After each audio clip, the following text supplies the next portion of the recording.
اعوذ باللہ من الشیطان الرجیم بسم اللہ الرحمن الرحیم۔ بروہی اردو آفیشیل کے تمام ناظرین کو سلام عرض کیا جاتا ہے۔ ناظرین، اگر آپ میرے اس چینل پر پہلی بار آئے ہیں تو مہربانی کر کے میرے اس چینل کو سبسکرائب کر لیجئے اور ساتھ میں بنے بیل آئیکن کو بھی پریس کر دیجئے تاکہ میری آنے والی ہر ویڈیو آپ تک پہنچ سکے۔ تو چلیے آج کی اس ویڈیو کو شروع کرتے ہیں۔ کہا جاتا ہے کہ اللہ پاک اپنے نیک بندوں کو عام لوگوں میں پوشیدہ رکھتا ہے۔ ان کی گمنامی ان کے بلندی درجات کا سبب ہوتی ہے۔ حدیث پاک میں فرمایا گیا، بہت سے پراگندہ بالوں والے، میلے کچیلے کپڑوں والے جو کسی بڑے گھر تک نہیں پہنچ سکتے، اللہ کے ہاں اتنے بڑے مرتبہ والے ہیں کہ اگر وہ اللہ پر کوئی قسم کھائیں تو اللہ تعالیٰ اسے بھی پوری فرما دے۔ ایک عارف باللہ کہتے ہیں کہ ہم عراق سے مکہ مکرمہ اور رسول اللہ صلی اللہ علیہ وسلم کے شہر مدینہ منورہ کے لیے نکلے۔ ہمارے قافلے میں بہت سے لوگ تھے۔ ہم عراق سے نکلے تو ایک عراقی شخص بھی ہمارے ساتھ چل پڑا۔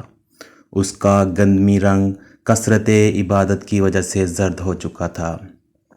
اس نے پیوند زدہ ایک پرانا لباس پہنا ہوا تھا۔ اس کے ہاتھ میں عصا تھا اور ایک تھیلی تھی جس میں کچھ توشہ تھے۔ وہ شخص عابد و زاہد حضرت اویس کرنی رضی اللہ تعالی عنہ تھے۔ قافلے والوں نے انہیں اجنبی جانتے ہوئے کہا، ہمارا گمان ہے کہ تم ایک غلام ہو۔ حضرت سیدنا اویس کرنی نے فرمایا، ہاں میں ایک غلام ہوں۔ انہوں نے کہا، ہمارا گمان ہے کہ تم ایک برے غلام ہو اور تم اپنے آقا کے پاس سے بھاگ کر جا رہے ہو۔ آپ نے فرمایا، ہاں۔ انہوں نے کہا، جب تم اپنے آقا کو چھوڑ کر بھاگے تھے اس وقت تمہاری کیا حالت تھی اور اب تمہاری کیا حالت ہے؟ اگر تم اپنے آقا کے پاس ہی ٹھہرے رہتے تو تمہاری یہ حالت نہیں ہوتی، اور بے شک تم ایک برے اور کوتاہی کرنے والے غلام ہو۔ تو آپ رضی اللہ تعالی عنہ نے ان سے کہا، اللہ کی قسم، بلا شبہ میں گناہ گار غلام ہوں۔ میرا آقا بہت ہی اچھا ہے اور کوتاہی میری ہی ہے۔ اگر میں اس کی اطاعت کرتا اور اس کی خوشنودی چاہتا تو میری یہ حالت نہیں ہوتی۔ یہ کہہ کر آپ رضی اللہ تعالی عنہ رونے لگے اور اتنا روئے کہ قریب تھا کہ آپ کا انتقال ہو جاتا۔ لوگوں کو ان پر بہت ترس آیا۔ وہ لوگ آقا سے دینوی آقا مراد لے رہے تھے، حالانکہ ان کی آقا سے مراد اللہ رب العزت کی ذات تھی۔ قافلے والوں میں سے ایک نے کہا، ڈرو مت، میں تمہارے لیے تمہارے آقا سے امان لے لوں گا۔ تم اس کی طرف لوٹ جاؤ اور توبہ کر لو۔ تو آپ رضی اللہ عنہ نے فرمایا، میں اس کی طرف لوٹتا ہوں اور جو اس کے پاس ہے میں اس کی رغبت رکھتا ہوں۔ حضرت اویس کرنی رسول اللہ صلی اللہ علیہ وآلہ وسلم کے روضہ انور کی زیارت کے لیے نکلے تھے، اور چونکہ قافلے نے بھی اسی دن کوچ کیا تھا اس لیے آپ اس میں شامل ہو گئے تھے۔ قافلہ تیزی سے سفر کر رہا تھا۔ رات اس قافلے نے جب ایک بیابان میں پڑاؤ ڈالا، وہ رات انتہائی سرد اور بارش والی تھی۔ وہ بزرگ فرماتے ہیں کہ قافلے والوں میں سے ہر شخص نے اپنے کجاوے اور خیمے میں پناہ لی۔ حضرت اویس کرنی کے پاس خیمہ وغیرہ نہیں تھا۔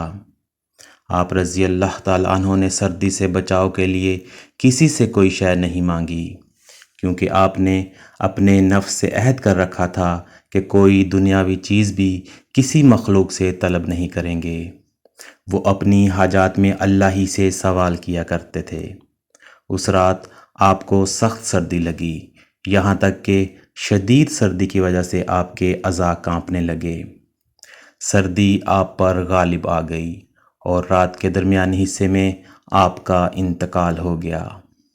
جب صبح ہوئی اور قافلے والوں نے کوچ کا ارادہ کیا تو آپ کو پکارا، اے شخص اٹھو، لوگ کوچ کر رہے ہیں۔ آپ نے کوئی جواب نہ دیا تو ایک شخص آپ کے قریب آیا۔ اس نے آپ کو جھنجھوڑا تو دیکھا کہ آپ کا انتقال ہو چکا ہے۔ اس شخص نے قافلے والوں کو پکار کر کہا، قافلے والوں، وہ غلام جو اپنے آقا سے بھاگا ہوا تھا اس کا انتقال ہو گیا ہے اور ہمیں اسے دفن کیے بغیر سفر نہیں کرنا چاہیے۔ قافلے والوں نے کہا اس کے کفن دفن کی صورت کیسے ہوگی؟ قافلے میں موجود ایک نیک شخص نے کہا یہ غلام توبہ کر چکا تھا، اپنے آقا کی طرف لوٹنے کا ارادہ رکھتا تھا اور یہ اپنے کیے پر نادم تھا، اور ہمیں امید ہے کہ اللہ عز و جل اس کے ذریعے ہمیں نفع پہنچائے گا کیونکہ اس کی توبہ قبول ہو چکی ہے، اور اگر ہم اسے دفن کیے بغیر چل پڑے تو کہیں ہم سے اس کے بارے میں سوال نہ کیا جائے۔ تمہارے لیے اس کے سوا کوئی چارہ نہیں کہ اس کے لیے قبر کھودنے اور اسے اس قبر میں دفن کرنے تک صبر کرو۔ لوگوں نے کہا اس جگہ پانی موجود نہیں ہے۔ ایک نے کہا کسی جاننے والے سے پوچھ لو۔ چنانچہ لوگوں نے ایک شخص سے پوچھا تو اس نے بتایا کہ پانی یہاں سے 1 گھنٹے کی مسافت پر ملے گا۔ تم میرے ساتھ کسی آدمی کو بھیج دو، میں تمہیں پانی لا دوں گا۔ اس شخص نے قافلے والوں میں سے ایک کو اپنے ساتھ لیا، ڈول اٹھایا اور دونوں پانی لینے چل پڑے۔ ابھی وہ کچھ دیر ہی چلے تھے کہ سامنے پانی کی ایک چھوٹی سی نہر نظر آئی۔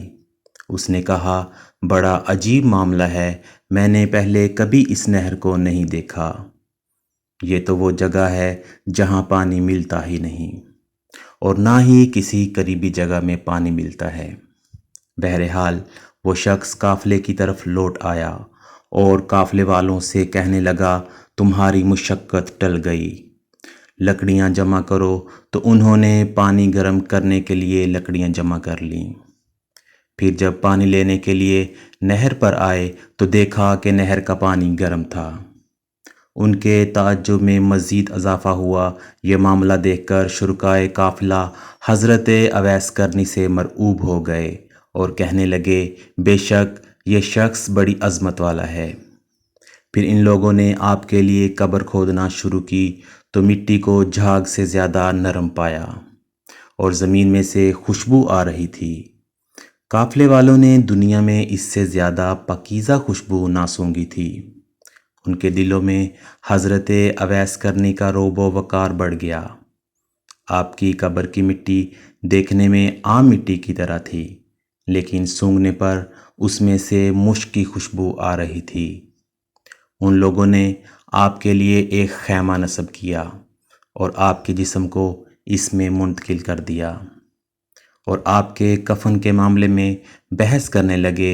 ایک شخص نے کہا کہ انہیں کفن میں دوں گا، دوسرے نے کہا کہ میں دوں گا۔ پھر جب ان سب کی رائے اس بات پر متفق ہوئی ہر شخص کفن کے لیے ایک ایک کپڑا دے، پھر ان لوگوں نے کاغذ اور قلم لیا اور آپ کا حلیہ اور صفات لکھنے لگے اور آپس میں کہنے لگے انشاءاللہ ہم مدینے پہنچیں گے تو شاید وہاں ہمیں ان کا کوئی نہ کوئی جاننے والا مل جائے گا۔ پھر ان لوگوں نے اس پرچے کو اپنے سامان میں رکھ لیا۔ جب انہوں نے حضرت سیدنا اویس کرنی رضی اللہ تعالی عنہ کو غسل دے دیا اور کفن بنانے کے لیے آپ کے لباس کو اتارنا چاہا تو آپ کو جنتی کفن میں لپٹا ہوا پایا۔ دیکھنے والوں نے کبھی ایسا کفن نہ دیکھا تھا۔ اس کفن پر مشک و عنبر لگا ہوا تھا جس کی خوشبو نے فضا کو معطر کر دیا تھا، اور آپ رضی اللہ تعالی عنہ کی پیشانی اور قدموں پر مشک لگی ہوئی تھی۔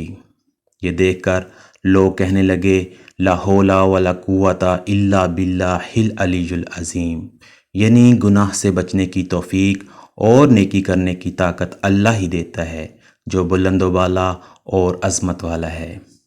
اللہ نے انہیں کفن پہنا دیا اور بندوں کے کفن سے بے نیاز کر دیا۔ ہم اللہ سے امید رکھتے ہیں کہ وہ اپنے اس نیک بندے کے صدقے ہمیں جنت عطا فرمائے گا اور ہم پر رحم فرمائے گا۔ قافلے والوں کو حضرت اویس کرنی کو اس سخت سرد رات میں تنہا چھوڑ دینے پر سخت ندامت تھی۔ ان لوگوں نے آپ کو دفن کرنے کے لیے اٹھایا اور نماز جنازہ ادا کرنے کے لیے ایک ہموار جگہ پر رکھا۔ جب ان لوگوں نے تکبیر کہی تو آسمان سے زمین تک، مشرق سے مغرب تک تکبیر کہنے کی آوازیں سنائی دیں، تو ان کے کلیجے دہل گئے اور آنکھیں پھٹی کی پھٹی رہ گئیں۔ وہ اپنے کانوں سے سنی جانے والی آوازوں سے مرعوب ہونے اور شدید گھبراہٹ کی وجہ سے یہ نہ سمجھ پائے کہ نماز جنازہ کس طرح ادا کی جائے۔ پھر جب انہیں قبر کی طرف لے جانے کا ارادہ کیا تو اٹھاتے وقت انہیں یوں محسوس ہوا کہ حضرت سیدنا اویس کرنی رضی اللہ تعالی عنہ کا جسم کسی اور مخلوق نے اٹھا رکھا ہے، اور آپ کا وزن کندھوں پر بالکل محسوس نہیں ہوا۔ آپ کو دفن کرنے کے لیے قبر کی طرف لائے اور آپ کو دفنا دیا۔ قافلے والے حضرت سیدنا اویس کرنی کے بارے میں حیران و پریشان تھے۔ اسی حالت میں انہوں نے سفر شروع کیا۔ واپس پلٹ کر لوٹے تو کوفہ کی مسجد میں آئے اور لوگوں کو آپ کا واقعہ سنایا، اور وہاں حلیہ بیان کیا تو حلیہ بیان کرنے پر لوگوں نے آپ کو پہچان لیا۔ مسجد میں رونے کی آوازیں بلند ہوئیں، اور اگر آپ کے وصال کے بعد آپ کی کرامات ظاہر نہ ہوتیں تو حضرت سیدنا اویس کرنی رضی اللہ تعالی عنہ کے انتقال کی خبر کسی کو نہ ہوتی، اور نہ ہی آپ رضی اللہ تعالی عنہ کے قبر انور کا علم ہو پاتا کہ آپ رضی اللہ تعالی عنہ لوگوں سے پوشیدہ رہا کرتے تھے۔